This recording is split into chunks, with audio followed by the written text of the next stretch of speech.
DL Gofu Sewa, Sekutu Bakope, Mitie DL Kasiebo, Tisekutu Sebam, no the Enibia, where Santiago News.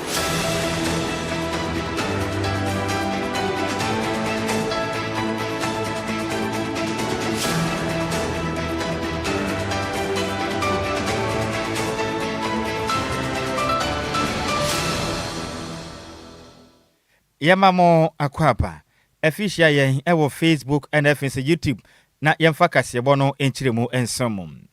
ya shaka se wona se e de free Ghana mampeni beremo boada John Dramani Mahamene wapadwumedie esonko bi hontoma edi edaso no eye free primary healthcare policy ebabeboa na o maga na de hia tese mapomuden enhyedan konkan no etumi aboa mopa o mampeni chiremu se we emmeyi apomuden se chi ba kwasiboni beka ne se National Health Insurance Scheme no emfemfiri ho no mum eba be hye no kena Ghana mampeni John Dramani Mahamene samle tudwa ena wuku adai ewo oforisuo bosoma yemu na toso tunum ewo mfempim no ene aduonu ensiemu na mra mampeni ekyerechirem na okirem se wo hwahyehyɛ pa eye primary health care services dwumedi na eba bebo o my Ghana mu na eba bebo ma de hye a kyesanya wa hoduo bi a kyese na no nhye da anye den enofon ya de bi no na gya wo de yakɔ okɔ akapre enya de a wo betua bi o mampeni ekirem se make se na we beti se bia ntiri de yale malaria eno akin se kolole yale na tete wo pa yemutuo na account eno aba ne sa pe obetumi do ne de akirem e wa resabia hodo mampeni gu so osisisi ena afinsa resabia nkuma ye beka ne se ye chip compounds ahodo no wokopa sa nyade wa hodo no de kɔ akapre wuntua bi ni nyina da ebeye fa ne kɔman mu ye ho betumi atoyen o mampeni ekirem am obesere Ghana fo ma ye hu hia ye pa na pomde yade a enne boa ma oman bia no otumi ekonkai won puntom ni senti so mama no hu nyina eto wo no ma oman Ghana puntu nso yensa ebetumi akrasom Ghana mampani kirim sei yade obi dise bia wanya mujamoroso anase bia si kire de woni peduoma doso no asobo modea ede comments na yade sabia kase betumi abone momu no yade be dise ntiri de yade ne de wo de kosa yade sabia nketo mampani besisi wo mmia hodo pi bia nipa bo apeso no wo kope kapre untua obetumi akoni free na yafa na kwa na bon ya pomuden etimi akonkane. So the free primary health care complements the national health insurance, and so at that level it's free of charge. You go, the screening, everything is free of charge. If it's a basic illness like malaria, your CHIPS compound will have the medication for malaria. If it's a basic illness like cholera, your health compound, CHIPS compound, or your health kiosk will have the basic drugs for you. If it is a respiratory illness that requires cough mixture or something, you get it at your CHIPS compound. But if they take your blood sugar and your blood sugar is high, you can change it with diet, but if it persists, then they will have to refer you to the district level. And at the district level, you use your national health insurance card to get the treatment and the drugs that you require. So the free primary health care is complementary to the national health insurance. It's not coming to replace it. It is coming to complement the national health insurance. So it doesn't mean that because the free primary health care has come, you shouldn't get a national health insurance card. You should still have a national health insurance card. But at the point of examination and treatment at the polyclinic level, at the health center level, at the CHIPS compound level, at the health kiosk level, you don't need your NHIS card at that point. You just need your Ghana card or any form of identification to show that you are a Ghanaian and you are resident in that community to be able to access health care. We adia obehia eye Ghana card pe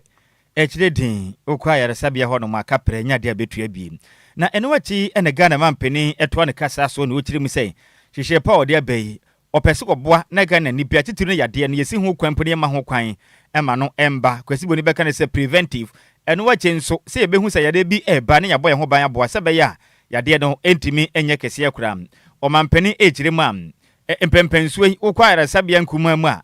ni nyina da okwa akwa pomudi mu screening ne ade a kapre wuntua bi enti obesere anya hwempu no Ghana ni biada afemu ni nyina no bomode akwa hwa pomudi mu baako na mo se be ya nyade wa hodo bi ahinta ni padua mu no empirifo betumi ho maboa ne nyina chikura ne kapre enya de betua bi e wo manyim. Since we introduced the national health insurance scheme, we still have a lot of pockets of underserved areas, especially in the rural areas. And so for countries that want to extend the reach so that they can achieve universal health coverage, they include in it the primary health care aspect of it. with the health scheme, normally for most of the health facilities under the health scheme, you see the patient only when they are sick. And so it's mostly curative. One key aspect of the free primary health care is preventive, to identify the illness and get early treatment before it develops into something else. And so a major part of the free primary health care is the health screening aspect. And we are encouraging that when we roll out the free primary health care, our traditional leaders and our religious leaders will help us to mobilize their communities. At least every Ghanaian must be screened once a year. Every Ghanaian must be screened once a year. And you get the basic screening, and that includes hypertension. So the free primary health care post would have the manometers so that they can check your blood pressure. Nekura mo no ena Ghana mampeni ejiremu a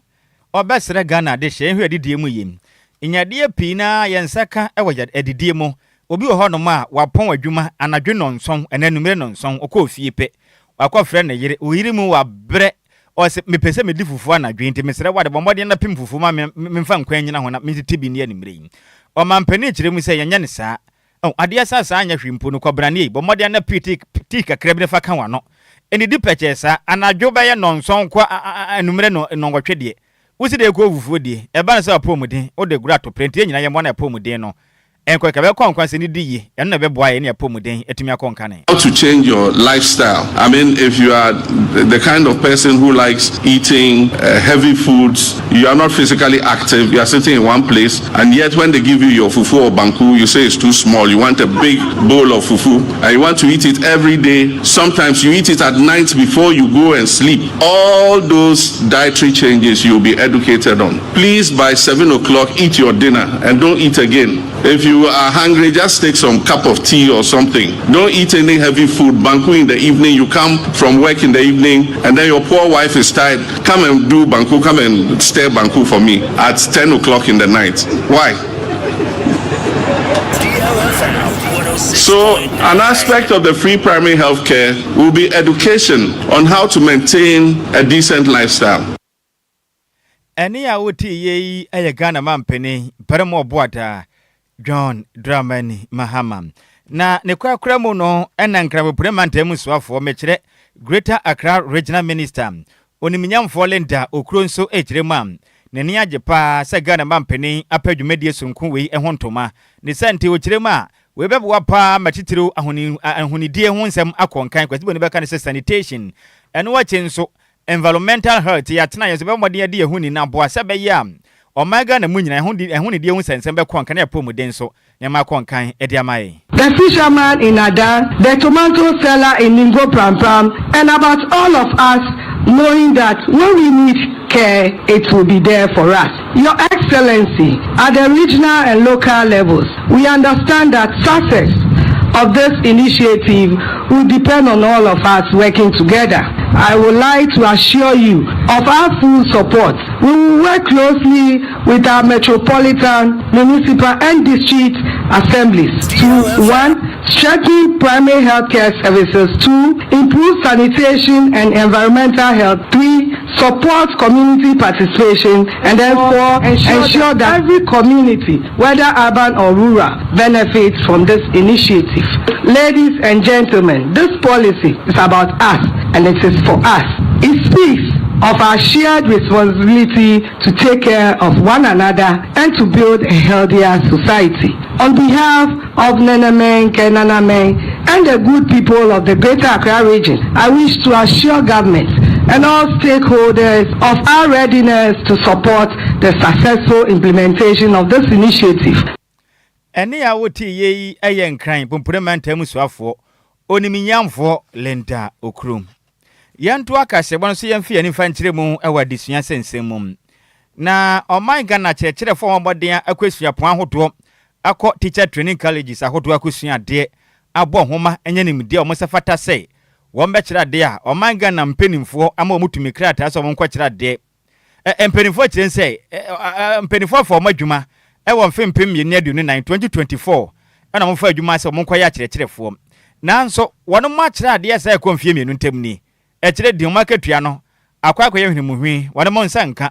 One more kasa bompenifo kokosa na so nyade a aban atumi atua wono kantene wono bomodia enante ya ekopie mu Wadwibiri house omampeni atenaye esan ekopie mu osoafo hwe oman Ghana yesika sem eso den krata ekoda mpenifo se we dia petition please ya bro ya chirade ya za emfie pode mienu ntemni ede adea enti oma ya timu no obi sumi so omampeni ayentua ne ka asoafo omunya ketua ene mpenifo akodo amoye DC yifo muntua moka na mesebadwafo gye aketua ekire din enti abane sene akyerefo ekire omaga na mpenifo ade mene omanya nimde mapa edi peni enye sikadigo mbotom daka mu boy condition no wa mu kire misa akyerefo muntua moka akyerefo kire misa atetere mu aya den enkonta ato bentum adentina koba ne beye adwuma sem fifire saa konfie mienu ntem na omakotia akwakwa hwene mu hwin na emra moje emre ene nsentwerefo kasram convener edema coalition of unpaid newly posted teachers Mr. Enoch Ativo etrem say oho na doso enti omesra ban sade yekono atetere mu aye den eka mode wo no emu odene pa ne senti aban hyehye pa ne ntua mo kana de akui emu aja dodo na akyerefo ne kohia ye no omudi kan de nwum sei hyehye so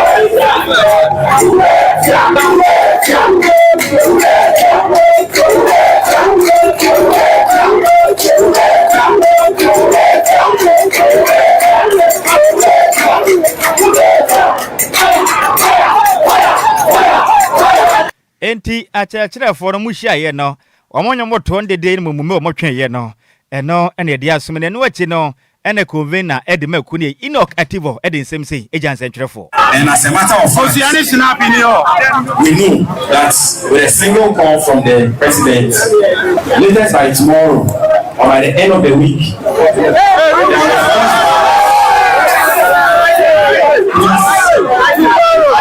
latest by tomorrow or at least by the close of the week we are going to have what we want. Our payment plan, let me be specific. And most importantly, also, our police, the 162 who are without staff ID, we want them to have their staff ID. Please and please, we do not want to come here again. Put yourself in our shoes. We do not want to come here again. Put yourself in our shoes. Enough. Enough is enough. Enough is enough. So, on behalf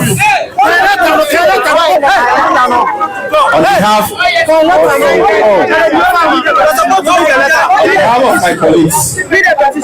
we hand this petition to you through you.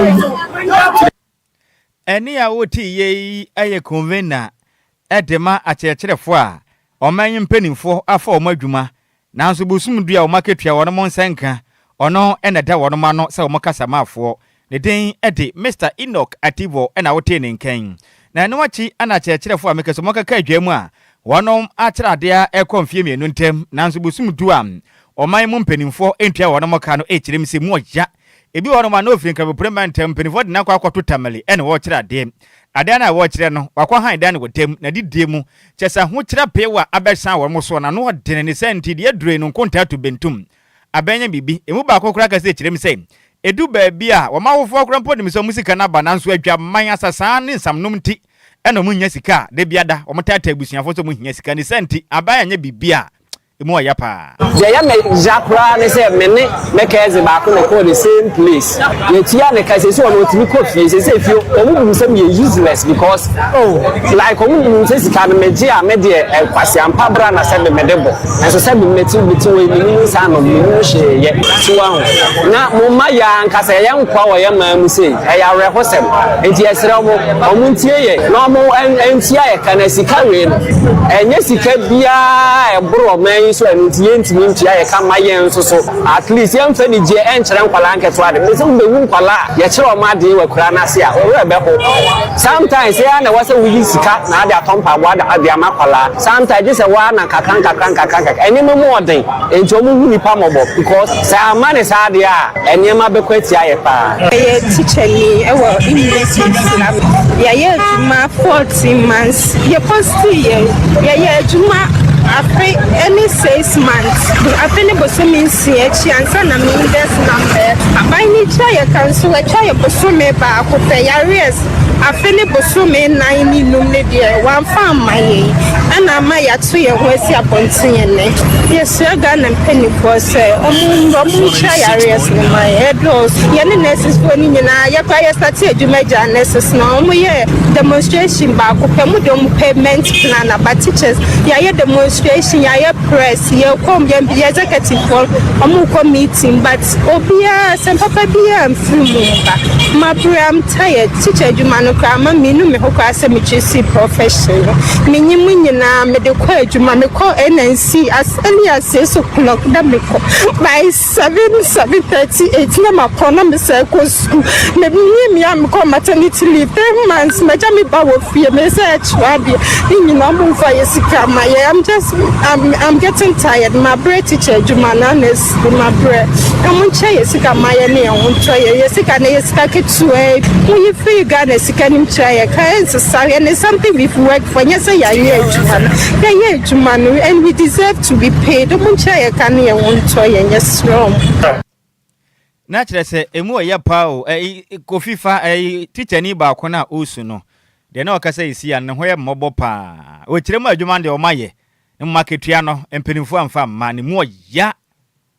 uba Facebook no so DLFM 106.9 me wa fa si kire se edu ba bi kura na wonyem ne ade na original classroom kire ade a na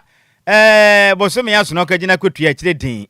yenti ni kakramra Alabo idusu mahama alabo atufase alabo idusu mahama alabo idusu mahama alabo atufase anawa fa bisikana mami ayi fa ne de ba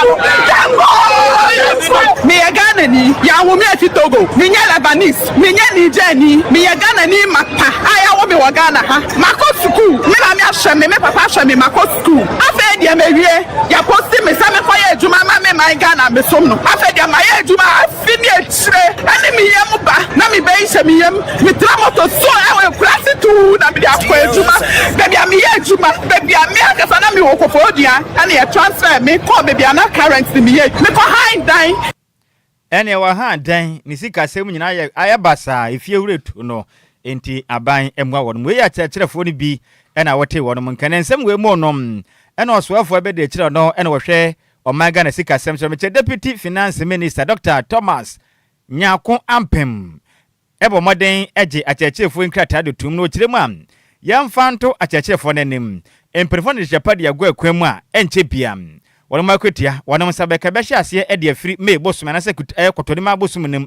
akopie mu ewo kita wonsa won betua obi akakama ema obi anyi da so se be ye ka wodo abeto abanso no betua kyerefo no so ahokire mo na mu no eto etumi etwa. I would have said that I'm so happy to see you because it is always a delight to see my colleague teachers. Yes, I'm one of your own and I'm always proud to say so. And that is why you should realize that there is no way we will discriminate against teachers. I met with your leadership a short while ago and I showed them proof of what has happened. So I thought that they would rather come and speak to you, but they wanted me to address you directly.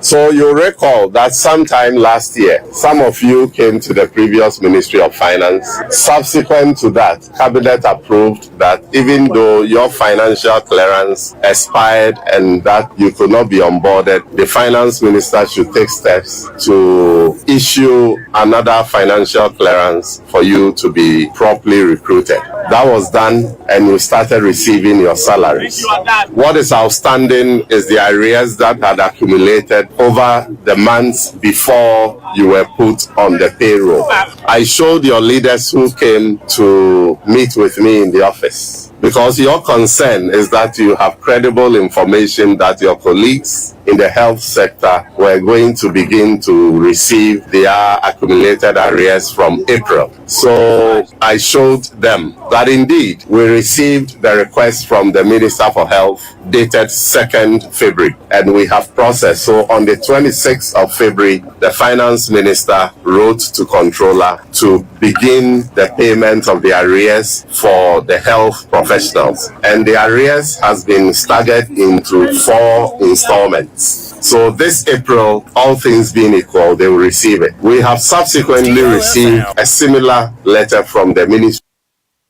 Any awoti ye ono na yo swafa bedre I will show my Ghanaian sikasem eso. Neden ede Dr. Thomas Nyako Ampem ena wote ne nkan. Yanto akase bono so na yemfe ne mfankyire mu na make say obemfo a wo adwumaden ye pa no my Ghana eba yatena ye ene ya ho ba monsem pa dia wabempam oye environmental and safety engineering department our University of Mines and Technology UMAT na ochirema sesei o my Ghana sa rubber plastics no anase plastic no ha adwinye pa a ye dunia no gum obi kwa wase mekwa meto banku rubber no wakwa akoto ene bankun odisija so a ben tutu pa ze jadem pam na ja senior man na watu wabomade a chiti de agu banku rubber mu na watetira no na wasevu ne ye to bi disam ene wachi anopa wa so de wo kwa adwuma ene yi me wafa se meto koku na wabia rubber mu na odi agum tutu pa je se fifire wo nya de gwa odesi chira pitim na ja mrek na de ne de fa ne ni ase amam what the boy no esense de otwe nufu ne ne mi ase covid ne nsa aka eyi ne Tom Brown no na wo prepare chire sam senior man chire mu se ehu o e de apomoden etu asanim ne senti obesere o ma Ghana de hie bebe ekeka kɔ no ɛhɔ ɔtoro pa se betena o manyim na aduane ya hye saa wo kwa akɔto anya hwimpo kafa bo fa firifie kɔ na nkomo fangum covid ba adwuma janka ne bo bi hye ne motom na jodi atobi wo kwa ho aba office ba bidi na wei okope na mami de agu rubber m hyehye wo bana wudi pe chemicals wom ente na ya de bone ya besan wo fie wo be ko akona ya de ba ya krankro ya de na ha wadwen opene ne said to dwa endrada emla na mo je nkyerɛkyerɛ ede ama o man Ghana titiriw ni ade hye am won mo dwam se o mbesira da ehu pa sesebe wo betuma gidi rubber m hyehye sa ede apomuden betumi atuasanem osanso kyerem se ne wo ko o man Ghana eka gates ahodo ma rubber yi agimu ma chese kobande di wie pe na wato atwene baabi sa rubber we nso empro chese eyetumi antu rubber na ne namoma Ghana atenaye na ekutia oman yensase ene apomuden ti obesere efiri na ekɔ wo paduane ato se ne anopatututu kwakoto aduane de obesere wada fa wo bo ko na kogidim ente sa pa na mose mode amonte ase banku rubber na no behye banku adi a mapomuden ena mode gura to pre enche asamado ebeto monkra enti hwemu ama yehu se afibia plastica ye nya ewo Ghana ha se ye plastic goods ebe 1.1 million tons ya die bia edoso pa 1.1 million tons ya recycle ebe 9 to 10%. Enti we ma yehu se about 90% of plastics are ye generate ewo Ghana ha se ye recycle sa plastic ni na plastic either say e koto atwene ewo landfill site ana se anasi edi na ye betu ye ho fo se ye nyina ne ye ndane police fo obi kura ka se ye aye bodo wori kra no ye kra ne ye plastic waste ye totwene e wo se ye nyina ye se ye be nsroda fo na se police fo a ye nyina ye be won ye ho se wo hu se wo nua bi nsu ato wa fa ne bola plastic o tu egu a bomoden nenya akukudro na kire na se nia oye no enye na ma onfa ekwan bi na onfa sasa ade na waye no na yan kasa so ye individuals no so no yan hwe ekwan miensa bi a medibia to badada se wo kodwoma wan kasa no ubenya wo bag bi a wo de beko wo kwa akoto aduane edi wo kwa akoto koko ubetumi ye de wan kasa wo cap bi wo de akono mu de koko na gu ete Bismarck wote ya ose wo kwa akoto koko bomode ya na fa buko ente sa obebre pam eni a wote ona ye head of department Professor Eric Stern ena wote ni na nwachi ana nsantwerefo ene Ghana le chebutwe nkomo na bisam se na monso de omokan mote eniane a rubam 24/7 de bia da na bokobra no se nufuo otwene se emi ede ba dia sa rubam nuane me kwa akwoto ayi koko ne bona no so nufuo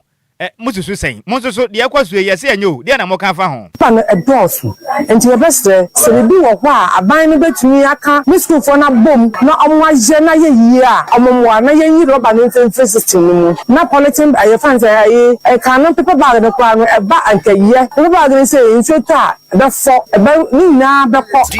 nso egusu a na ye mre owono kwa wo say paper bag tintin form there be amon na ye de tie bia na ma ye di say amon kwa ye de die wi no to wono ma aponti ba wi odwan ba wi nti na nso da nyewura bebre olukun papa na ye beja bi so a tisempem funa nkasa wo hwama roba ne ba no na wo ye ho bibi ti aye wo fom hare entumi ye ho hwe enwa tisanko be ye anwa nkasa mpemfo wo fa nko meeting na wanya na ye gya ne sanko ye ne ahataw na do ana wo ka ga tesimu so ka ta na emu na ye ma wo hwe wo ka plastic no ko anti sanka mutuna sama na ko ma ye anti sanka bag na bia enka ebe bua ye na san so sa das bin so eni kom de ble das bin bia ni pro nti obia no me nsu ya be na bia no anse no wato achi no ti sa no omotumi agba na so mama das bin so kom so so anka no sanka ebe bua ye eni ya woti ye ayo ma Ghana de hie bia chese wo mo de won mu chire ma roba ne ma ne nye enti ebe ya kobrane entwe ne ho femfiri ho ne ya pomuden enkon kan wonum enka na woti ye wie ye nyina we so ne yakenka madwen chire ne bi emfa ensomo ewo kasebo no eso na me wo faase oyibo boaten o se o hwe life edifiri atwema na reben na ode aba ode ya se na adwumade sonko a ye de som o my Ghana na coach afrane de aba so oboase no hwe yen edifiri o se kasebo ne mod desa no manam ode ncha kese de ma MPP amanyoku ne ma wonum ewo oboase nyina coach afrane ni ana ne kunsu kodwokrum ode aba no se Ghana for ebre pa enti abanya bibi emfa hom mate o kirema we de enkaba papa na aba ne ba ne sana chechefo benti abanya bibi na chechefo mu hia pa na mo so ye Ghana de hye na sanso na Richard ahwe de aba no so omanyadwo Nhyiraba Kwadwo Sammy bi kasebo ne mo de sa no manam na adwumade a wo bon yankopon hyira opa no nkoso wa enhye obese mu den o se kasebo no oyo na po bam ede adea ekasen ene wode aka hom na dole ya jewa je aba no wase being a president is not easy. Everything is on president. It is war. How we do mampeni dia. Na say unya tough skin. So when I want to me na we jai because Ghana me nyina this one aso ope. And design ten obi an show bia oba nkwa dia ya down. No kure wo nyina no. Na asade ba na so hwe life at the Free Christian Village Achem Water. Nti upo mampeni dia. Hwe obesem den. Fi so unya ba nkwa dia. Wo fa for the beteteo. Eti demokrasi be wo nyina no kasi ebo ne ye asi na emusamufo ne ye maze mebele ntwene se mu champion tailor bemo opota e de ekopie mu ewo Facebook and FCC yitima kasi ebo no winya bi hwe ye na me wafa se market se ema ye moral support fia ha ne makasi ebo ne de besom go DJ Omarion Oponye wankofie otwen ne wafa se ono so ema ye moral support DJ Zigibi echinchim kasa free form adosum ye numre okenkan ya me call content kroti ameje so yo wo for say the one at Nhyiraba Kwadwo Sammy bi ma ho tedin ene bantwe boda na otafirija me so a de obetia ni DL Power Sports emu ade ejawo dead ene de ye de DL Power Sports live commentary jo emu ade ayakle DL Power Sports live commentary jo emu ade ayakle crystal clear. Etiere na ba na saya wo fa to ntra no. Mashe. Opa sorokra. Mashe. Me heading. Me Ronaldo me ball heading. Ronaldo go. Pesa, Mizaka Sante, Mizaka Badai, Mizaka Sante, Asante, Mizaka Sante, watch your ball, Mizaka Sante,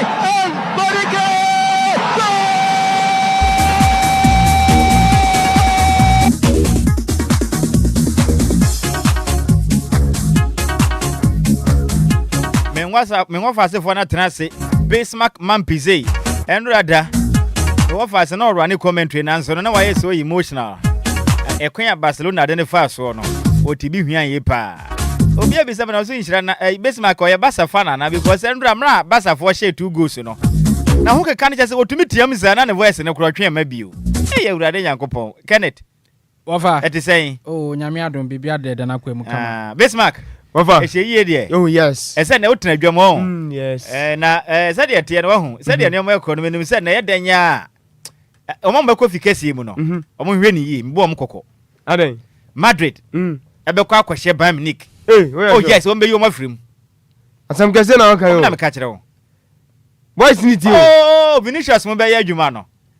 me say first 10 minutes eko e kire be ye din omo be level wafa anhwe ya na Bayern fo na atwa Bayern we fala o me na we enya adwuma enya adwuma I'm telling you me say ene game we fala o mo mbekọ fikesi mo ni die mu ada on paper there Bayern your favorite what's it on then on paper yo and share form guide now these two teams now Madrid form ni from La Liga they ba bobekọ yi na film hey that's how for see it obeyi no and your Champions League na utina home ye be show yi obeyi no and mo de se ma mbekọ fikesi mu no mo nche no nso me se Madrid ebe Bayern Munich film Bayern Munich be ye bi obekọ mpa boboa obeyi no answer now oh emfa ho oh na dey game we home na we o na basa ontini home ena Sammy ngofa asifui ekọ share na asa eye game what a game ti bia betumi asi oho enti me source mo betena sam de agodie mu nsem na ba na bebe ye dre de eye UEFA Champions League live commentary enti no yemfa ne si na yemra